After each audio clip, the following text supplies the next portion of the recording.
Right then, welcome back to the book review. This is I'm trying to get my months right. So this is the August book review, which was actually recorded in June, the end of June. If you didn't catch what I'm kind of doing at the moment, if you didn't catch that in earlier videos and whatnot, if you go onto Patreon, you'll find the journal tier, and if you join the journal tier or above, you also become part of the book club. With the book club, what we're doing is kind of put up 5 books each month, and everybody votes on the one they want to read next in the series. And then we read the book we're currently working on, and then at the end of the month, whoever can get onto the Zoom call gets onto a Zoom call, and we discuss the book. And then I record that, and I chop out all the bits that the people, because it's private, they don't want themselves being shown on YouTube. Cut all those bits out, but I keep the parts that are me kind of doing the talking head thing. Um, and present the book. So it is a review, and it's also a discussion of the book itself and aspects within the book, practices, etc. So it's not just a book review, it extends a bit further than that. So that's what's happening. So if you want to get in on that, then go over to Patreon, sign up for one of the tiers, journal or higher, and get voting on the next book, and let's get reading together. Quite fun, really. But here's the next book anyway. So this one, as I said, was recorded, well, it would have been 2 months ago. It's Backwoods Witchcraft by Jake Richards. Enjoy. I did want to start with some background about Jake Richards, so just make sure everybody knows what we're talking about. We're doing the Backwoods Witchcraft, Backwoods Witchcraft by Jake Richards. It's subtitled Conjure and Folk Magic from Appalachia. So I just want to talk about Jake Richards and then a bit about the book, and then I've got a ton. I don't know if we can actually see it on the camera or not. Ton of little markers. There's probably too many here, so I'll have to skip through some. But all right, so let's start with Jake Richards. So Jake Richards is, as you may have guessed, an Appalachian folk magic practitioner and conjure worker. He's based in Jonesboro, Tennessee, and he owns Little Chicago Conjure, a shop that supplies ingredients and tools for traditional mountain magic. Um, he does come from a family, so this is very much a generational thing. So generations of practitioners behind him. There's his great grandmother, his grandmother, who passed down law and remedies, and also a grandfather who was a Baptist minister. And the grandfather was actually he was known for being able to stop bleeding or break a fever using nothing but an egg and spoken words. So Richards describes himself as the only act. I'll probably mark that as one in here, but he describes himself as the only active Yarb doctor left on either side of his family, which gives the book a kind of a sense of urgency. He's definitely writing partly to keep a dying tradition from disappearing. He says as much in the book itself. He's since Besides doing this, he's since gone on to write what are the Doctoring the Devil, which I wasn't aware of until I was actually looking through his bios. Let's go and look for that book because I love this book, by the way. Just in case I didn't mention that, I do absolutely love this book. But also Osman and Steele's Classic Household Guide to Appalachian Folk Healing, right, along with Divination Deck. So the book itself, it is kind of part memoir. It's definitely living tradition. It's definitely written from that idea that he lived through it and he lives it. He experiences it through the people in his community, but he experienced it through his own family. As I said, his grandfather, his grandmother, and his great grandmother are all practitioners. So it's a definite lived tradition. So he doesn't like speak just from pure theory. This is folk magic that was handed down to him from other people. So speaking from that perspective. He goes into a lot of regional history as well, the actual history of the Appalachia, and the different cultures, the Native American tribe that is part of the Appalachia mountain range, and goes into all what I actually really like. I've read, I think, another two books besides this one that is specifically about Appalachian folk magic. And the one thing I really enjoyed about this book was that he goes through all of the theory. And as I said, it's not just like straightforward theory. It is um, it's lived theory, it's living theory, it's a living tradition. But he goes through all the history and the theory and mentions, goes through kind of like categories of remedies and aspects and things like that, and speaks about it all. But then right in the end, at the back of the book, he categorizes everything and kind of classifies it. So if you want remedies, he kind of splits it into categories like love and finances and healing and etc. etc. And then discusses a load of remedies for each category. So you don't have to go trying to search for, if you want like a folk remedy for a specific thing, you don't have to go searching through the book again. You've got them all listed in the back with the remedies themselves. So that's what I really like about the book, apart from just it's just a fantastic book. I do love folk magic. It's kind of like that nitty-gritty, get your hands dirty, straightforward, simple, do it and it's done and it's powerful shit. And I really do love folk magic, and we there's a lot of talk of folk magic from European cultures, but that seems to have kind of died out slightly. There's still records of it, but it's not as prominent as it used to be, and it's definitely not as prominent as this. The Appalachian folk magic, but also hoodoo folk magic, all the folk magic aspects that kind of move through the Americas. You will obviously find that the book is, or the practice itself is definitely, it's Bible soaked. There's a huge influence from the Bible, from Christianity itself. But there's a bit of a strange contradiction that comes in, and I'll read you a quote just now. You'll probably agree with me when we speak about becoming a witch in this particular form of tradition. But anyway, let me actually read some quotes. I need to put my other eyes on for this. In the forward itself, this is before you even get to Richards himself. These are things you don't see written about or talked about. The only way you know about them is if you were raised in a family who told the stories that lived the life. So this comes from the perspective of somebody who is talking about their own traditions, their personal traditions, um, that are never spoken about in books like these. That came from Star Cassis. She's the author of Old Style Conjure. Excellent book as well. Then we get to the preface. He mentions most folks have heard of the hoodoo and folk magic practices in Louisiana, Texas, and other ways out west, sorry. But ours is rarely spoken of, if at all remembered. I don't have to agree. It's not.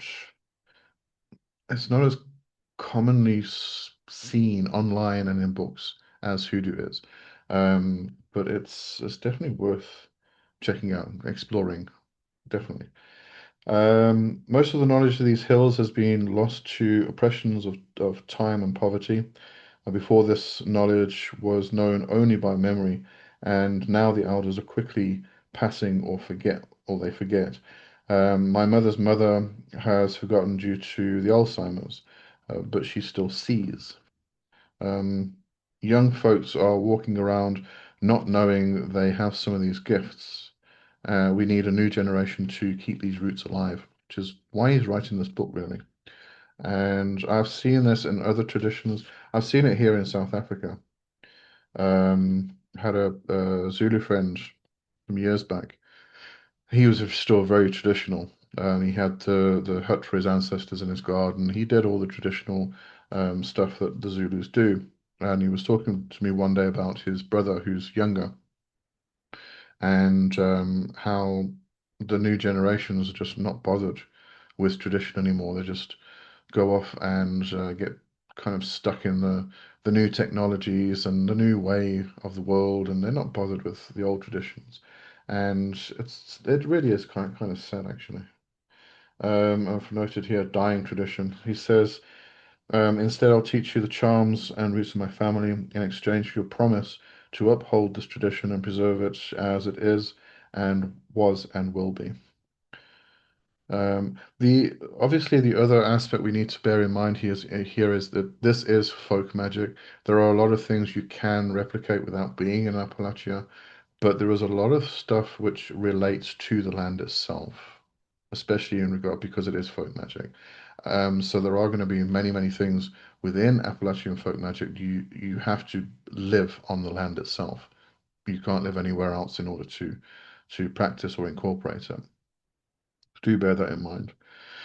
Then speaking something in regards to ethics, being influenced by Christianity may lead some to presume there's no harm done in this work. Far from it.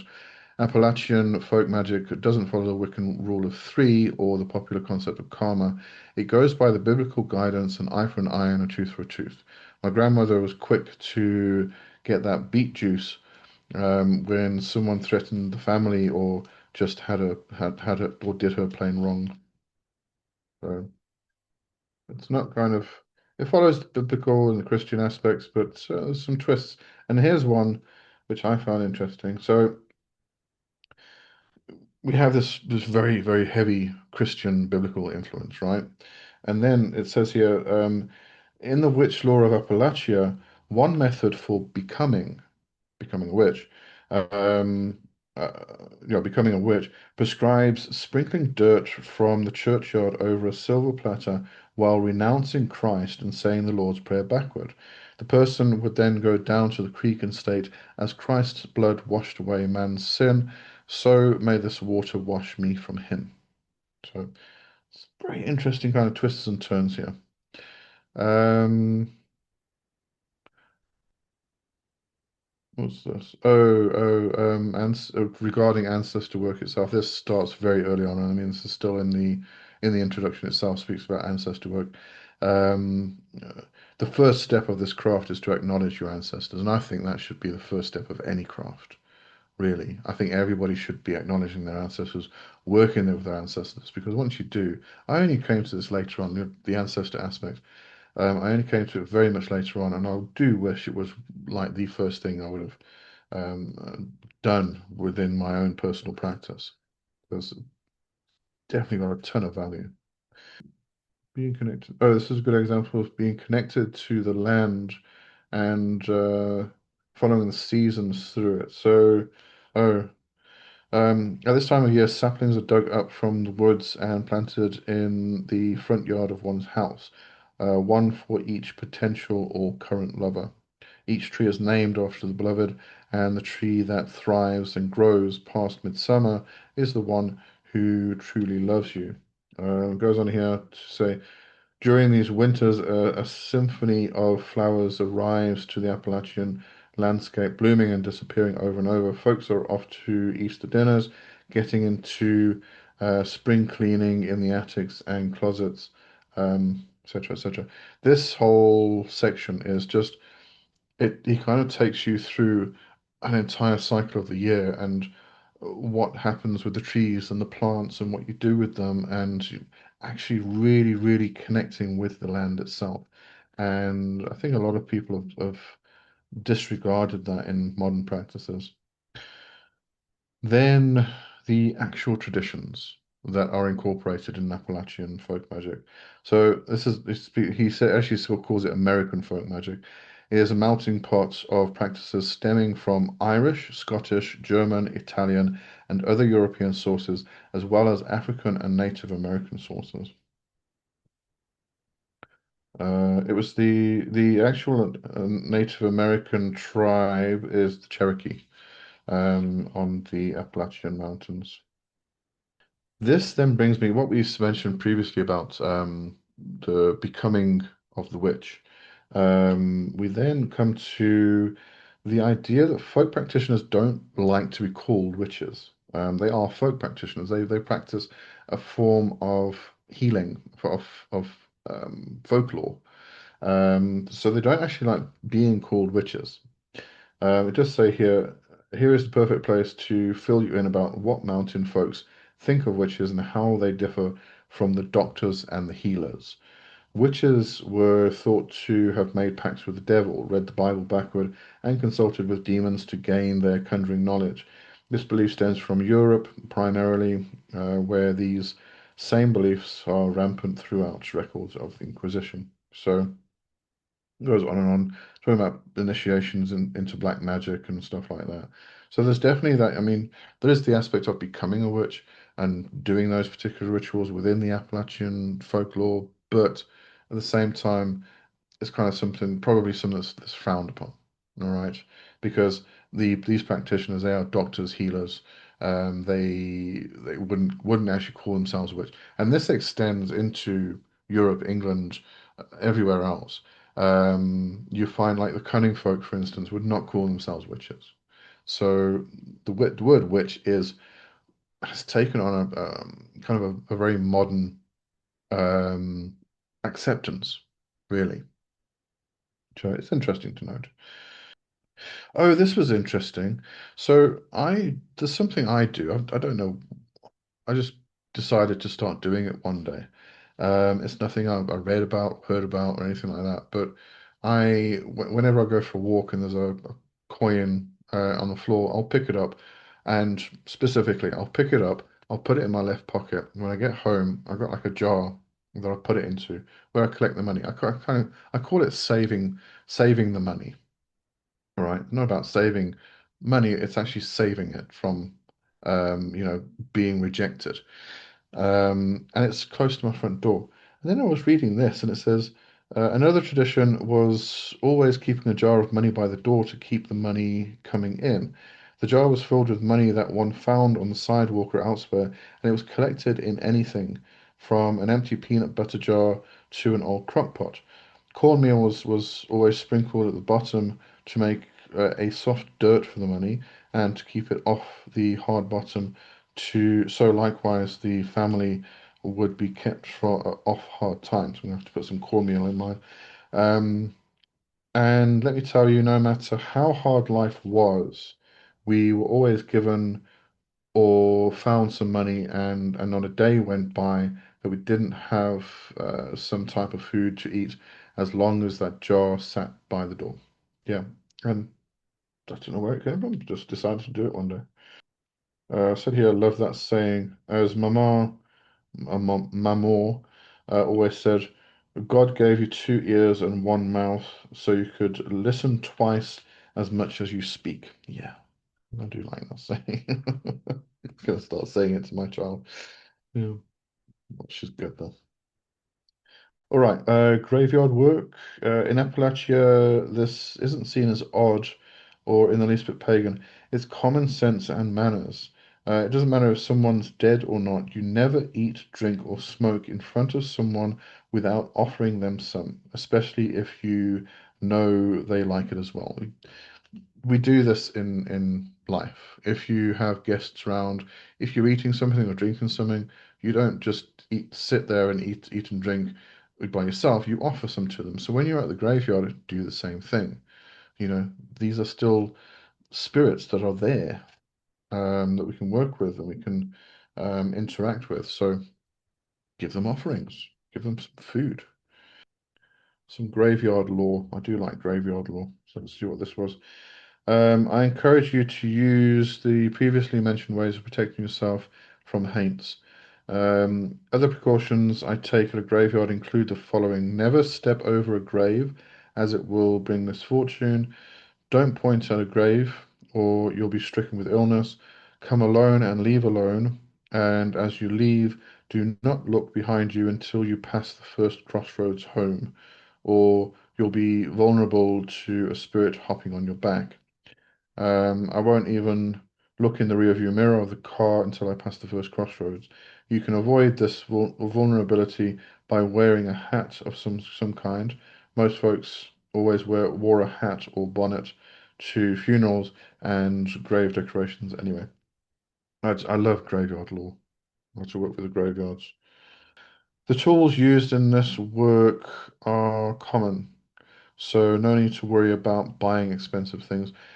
And should you be without a certain tool, make use of something you already have. There ain't no sense in buying something, I recommend, when you may have something better. Yeah, that's always good advice. Um, Unless you're doing ceremonial magic, which this is not. If you're doing ceremonial magic, that's very specific tools that you need to acquire and make and everything else. But when you're doing folk magic, you need a knife, go to the kitchen. You need a cauldron, go to the kitchen. Usually all in the kitchen. I've experienced this firsthand. What was this? I've got two tabs here. One more note on the creation of a doll. This is working with puppets. Don't work on it while you're angry if your anger isn't toward the person the doll. Okay, so yeah, don't work on a if you're not making a doll with the purpose of cursing somebody. That doll's going to curse somebody, and therefore you put all your anger into it. Don't make the doll because your anger goes into the doll. I have experienced this firsthand. As we were selling puppets, I had a friend who was making the puppets, and there was a period she went through where she was just frustrated and angry, and you could feel it in the dolls she made. It was definitely there. There's a bit about how to work with a doll, baptizing it, which that's just always good methods to kind of have. All right, that's it. All right, so that's it for this book review of Backwoods Witchcraft. I'll see you all next time. Have a good one. Cheers for now.